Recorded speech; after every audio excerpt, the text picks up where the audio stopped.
Monday, everybody. Welcome to the Cabin Fever Podcast.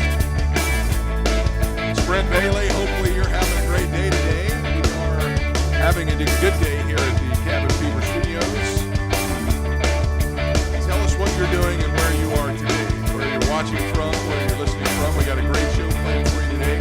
I say me because I have got some added elements to the show today. I have a production staff. This will be the first time I'm not doing this by myself. I've got my wife Jody with me today, and I've got our director Luke Cardiel is with us today. Hello, hello. And yes, join in. Hi, say hi, Jody. Hello. I know you guys can't see them. We're still working on cameras, but they are here and they are live with me today. We've got a lot of stuff to talk about. Got a great show planned for you today. I have WWE superstar Marc Mero is going to be with us today. Some people remember him as Johnny B. Bad. Other folks remember him as Marvelous Marc Mero, Mean Marc Mero. There are many names that he goes by, but today he's going to be here to talk about his story, but he's going to be telling us about the new things that he's got going on with thinkpause.org, and we'll have him on in just a few minutes to kind of give you a little rundown of that.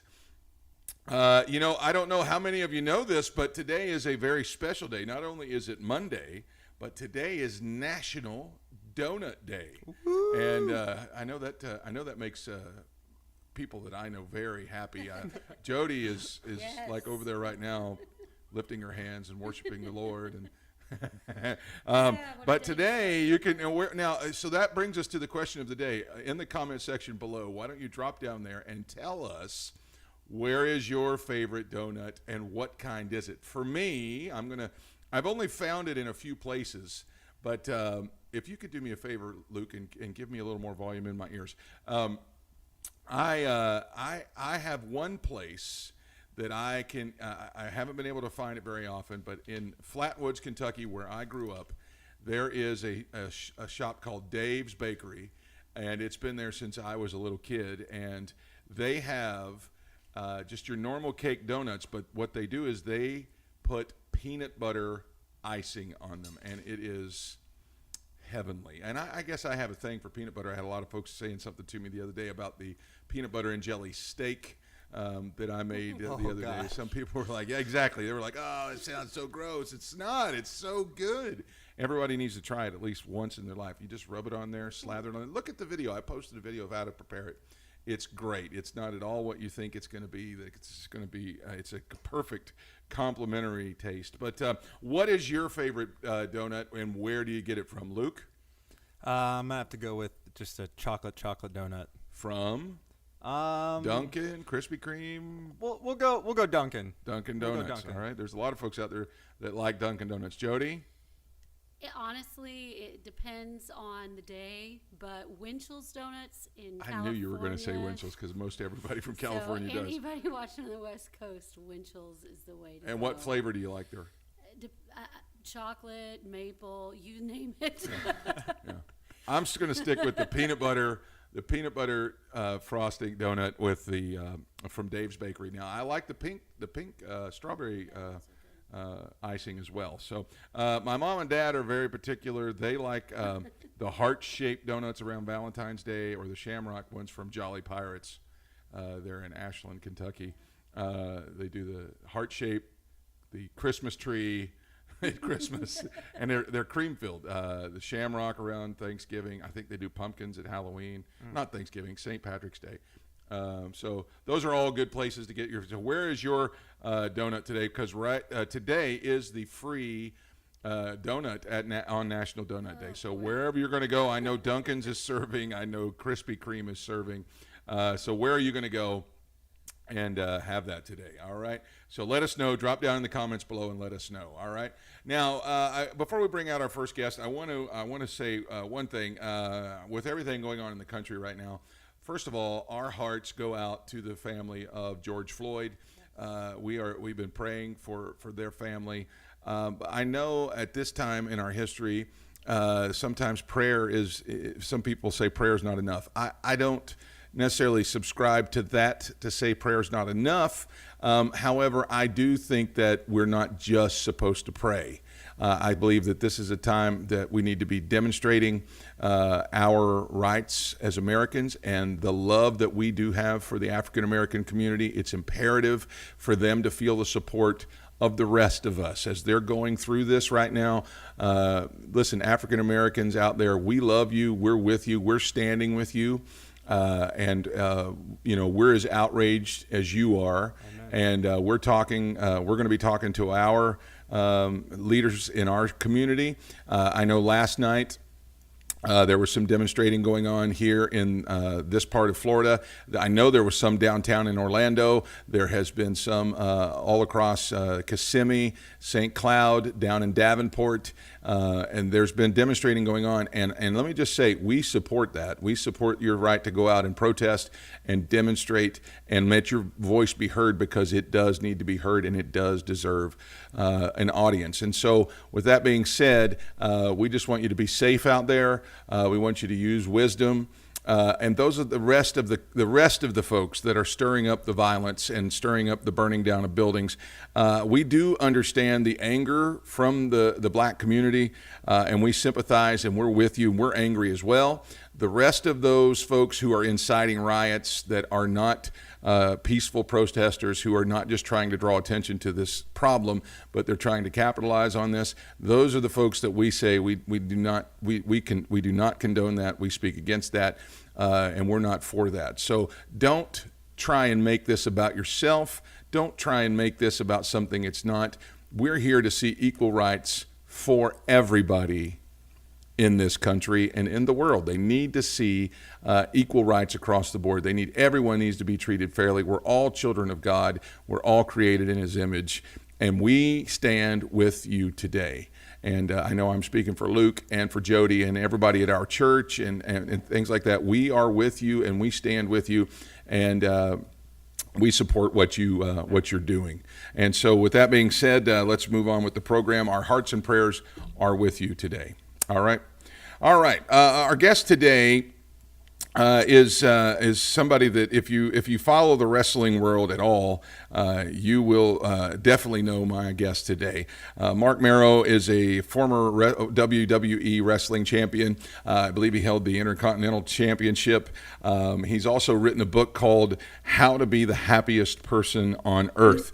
He reached the pinnacle of sports. In sports entertainment, then he lost everything. In the process, he discovered what is most important in life, and that is everybody faces adversity, and it's not how many times you get knocked down, it's how many times you get back up. You can do anything that you set your mind to. And that's the message that Marc is taking out into the public and into the world. He has one of the leading school presentations on anti-bullying in the country right now. Like I said, he's an author, former boxer, former WWE superstar. Please welcome to the program. My guest today is marvelous Marc Mero. Hi, Marc. How are you? It's good to have you here today. Like that, I got to take you on tour with me. Well, I'll just charge a small fee. All right, so it's so good to have you here today. How have you been, my friend? Oh man, I've been doing really well. Considering the fact that we're all going through this together. But I got to tell you, it's sometimes things like this really get our attention. And I was on pace. I was doing about 250 events a year, past 13 years nonstop. Oh my goodness. And all of a sudden it just completely ended. But, it's almost like God puts you in a place where you reinvent yourself, because I got to tell you, Brent, sometimes we take for granted the very things in life we should appreciate. And especially if it's at the expense of our relationship with Christ, it really can affect everything. Yeah. Yeah, I know that I've talked to, we have a lot of mutual friends. I talked to Dave Martin. I've talked to some Bob Harrison. I've talked to some other folks that are traveling, and they're saying the same thing, that it's been something it's been a setback, but it also has put a lot of things into perspective. And I'm glad to hear that you're saying the same thing, and that God's doing some really good things in your life. So let's get started. I know that I'm very familiar with you because I was a big wrestling fan all those years ago, even back in WCW. We used to watch Saturday nights and Sunday nights on TBS, and then when they moved on to TNT and all those kind of things. But you were a boxer before that, though. I was, yeah. I won the New York State title like 3 times, or I think I had 4 or 5 state titles altogether, and then I went on to be on the USA boxing team, and then I decided to turn professional, and that's where my life took a turn. Was 2 weeks before my first professional fight, I had my nose shattered in an accident, and in that time off, I just fell with the wrong people, got into drugs real heavily, and became an addict. And and it's like 10 years of my life just flew by, and it wasn't until later on in life that I made this amazing comeback. And I guess you can't have a comeback without a setback, right? Yeah, that's right. That's right. Okay, so what year did you start wrestling? I started wrestling in 1991, and my last match was 2006. So altogether, on and off, it was about 14 years. And, okay, so do you remember who your first match was against? Yes, it was against a tag team named Doom. It was Ron Simmons and Butch Reed. Yeah.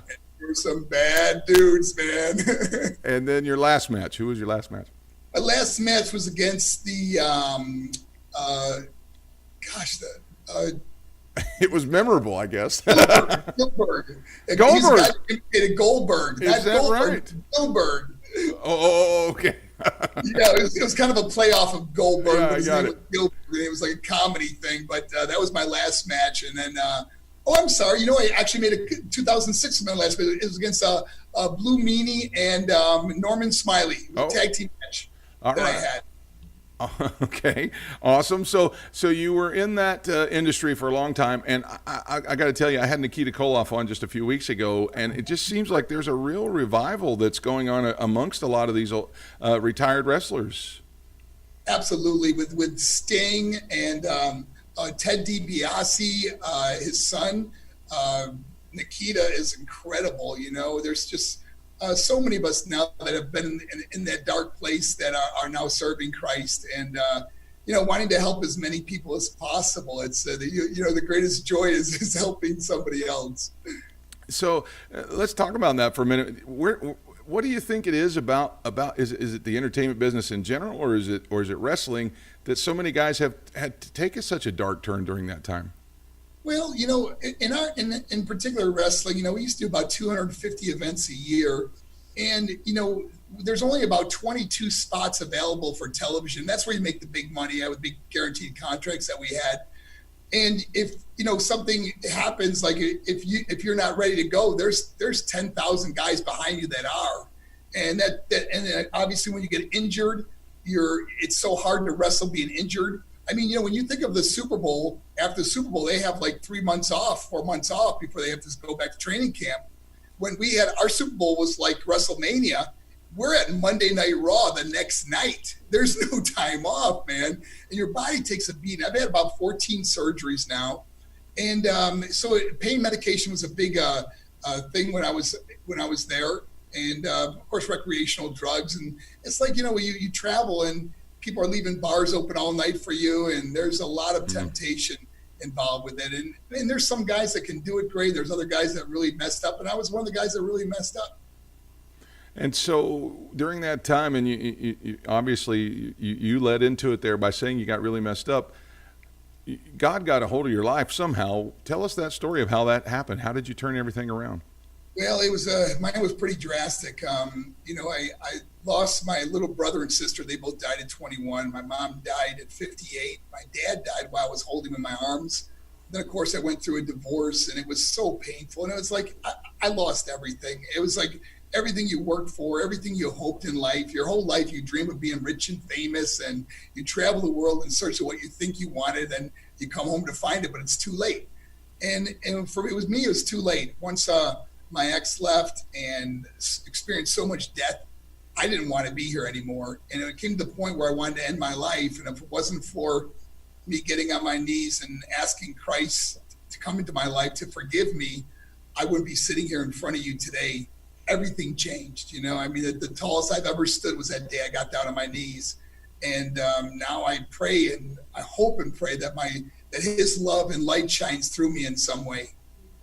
So you get saved, you turn your life over to Christ, but you didn't just decide to maintain there. You decided to use your platform to begin to share a message.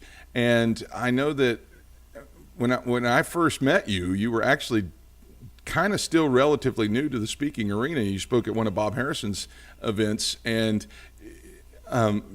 tell us about getting started into that. What was that like? I mean, because it had to be terrifying. Yeah, I was going to say it had to be a completely different thing for you. I got to tell you, Brett, I wrestled in front of 80,000 people and felt more comfortable than getting in front of a couple hundred people at a conference. It was it's because you really, to be a successful speaker, you really got to strip off everything. And what I mean by that is that my story is very raw, and you don't know how people are going to take it. When you talk about the death and the extreme things I went to and the things I've experienced, and then making this amazing comeback in life. And, don't get me wrong, but my life's not perfect. Nobody's is, but it's not about our circumstance or situation. It's how you respond to it that makes all the difference. And having Christ in my life gives a whole different response than what I would have made years ago. And I love, sharing my story because I love seeing it impact other people. There's not often a dry eye in the house when I speak. And it brings people to really examine their own life and what they're going through, and maybe they experience some of the similar things that I went through. So it seems to help a lot of people. Okay, so now you're out and you're going to schools, and you're one of the leading school presenters in the country right now with this anti-bullying campaign that you do through thinkpause.org. Tell us about that. How did that come about? Well, I first spoke to a Melbourne high school football team. They just wanted me to come in and speak about performance-enhancing drugs in sports and things like that. And it really impacted the players a lot. So they told another school, and they said, hey, would you like to come and speak to the school? I was like, oh, sure, I'd love to. If it helped these guys, maybe I could help the whole school. And it just morphed into what's relevant issues that students are going through, whether it's depression, anxiety, self-harm, suicidal thoughts. We're losing so many kids today. And there's a hopelessness out there that's so prevalent. And I just wanted to make a difference. I just wanted to help kids because I understood what they were going through because I went through it myself. And that's the best gift, I think, that God has allowed certain things in my life that I went through. And we have a free will. And somehow God held on to me, and then now I get to speak about what I went through and hopefully help other people not have to go through the same things that I went through. Yeah. So you're traveling 250 some days a year. It sounds like you picked up your old travel habits, but how many schools a year are you doing? When we do about 250 events a year, some schools we have to do 2 events or 3 events at that school to get all the kids in, especially auditoriums where they only hold 1,000 kids. We do some really big schools, but what's really cool now, Brent, is that like we spoke in Texas, and they busted in 10 schools into an arena where we did 8,000 kids at once. So we're seeing these big events that we're doing, but it's always expanding. We're always doing a couple hundred schools a year. And it's incredible. I tell you, the greatest thing we do is we'll do schools all week, and then in that area, and then we have a church that we bring everybody to on the weekend. Awesome. And I always leave the stage by saying, if today touched your heart, Sunday at whatever church I'm at will change your life. And we often see some of these great outreaches at churches where they go, this is the best outreach we've ever had. And we lead a lot of people to build relationships with Christ and accept him as Lord and Savior. Awesome. Now, Mark, as you've been facing COVID, and now we're facing a whole, it's almost like it's still going on, but now we're facing this thing with the racial tension that's really hit our country right now. I want to give you some space here to really encourage the people, because some people are rebuilding their lives after COVID-19, and now there's a whole nother crisis that we're facing, that people are still starting to, how am I going to get through this? What is it that I can do with my life to really make this thing turn around for me? as somebody that's been there, lost everything, and has rebuilt, what would you say to everybody today listening that could be a word of encouragement for them? Brent, this is like we are all in a kind of a perfect storm. What's happening with this COVID and the racial tensions we're having around the country, and not only that, the political scene that we're in too, with China and all these other things that are happening right now. It's just you feel like there's no hope. It's like people are wondering, what are we going to do? But this is where faith comes in. Fear builds mountains. But man, I tell you, Brent, faith removes them. And I don't know what's around the corner for me. I don't know what's going to happen, but faith sustains me. I mean, I know that, this didn't surprise God. God didn't go, oh my gosh, I can't believe what's happening. I mean, nothing surprises him, and he knows exactly what's going to happen through this. But I got to tell you something, through our struggles, we find our strength. And many of us have found strength that we never even knew we had. Yeah. Never give up hope. This is a time, I actually personally, because I wanted to get closer to the Lord during this time too, I started reading Romans today. And when you read Romans, I mean, that book starts right out at you, man. They talk about the times back then, and then you kind of realize that those are kind of like what's happening now with people, See, it's not so much of a skin thing, it's a sin thing. And we've really got to turn our lives to Christ. Maybe it's a wake-up call for all of us to start reaching out to God, getting on our knees, praying with our families, spending that he's given us quality time that we often say, if I only had time to spend with my kids or whatever. Well, you got time now. Now be the leader in your household. Grab their hands, pray with them, man. Let them feel special. Let them know that there is hope. And our hope is eternal. Our hope is a God that loves us. Not only loves us, he adores us. That he loved us so much, he died for us. That's what I have to say, is there's our hope right there. Amen. Our guest today is Marc Mero, former WWE champion and superstar. Man, Marc, I'm really so glad to have you on the program today. I want to ask you a couple of rapid fire questions if you're game for it. I'm ready for it. And then we'll let you get out of here. Okay. Professionally, let's talk back to the boxing and wrestling days. Professionally, who was your go-to mentor, kind of that got you really going in the business and helped you make it through? In boxing was my trainer, Ray Rinaldi, and he's 90 years old today, and he's still going strong. He's still coaching all the kids, and he's saved so many kids' lives. He's my mentor, my hero in my life is Ray Rinaldi. And in wrestling, it was I have to say there's two: Boris Malenko, who taught me how to wrestle at his school, and then of course Dusty Rhodes, who gave me my first break as the character Johnny B. Bad. That's so cool. And we don't have the Dream with us anymore. Man, I used to love to watch him. Okay, so all right, now moving on into your walk of faith, who have you really been mentored by there?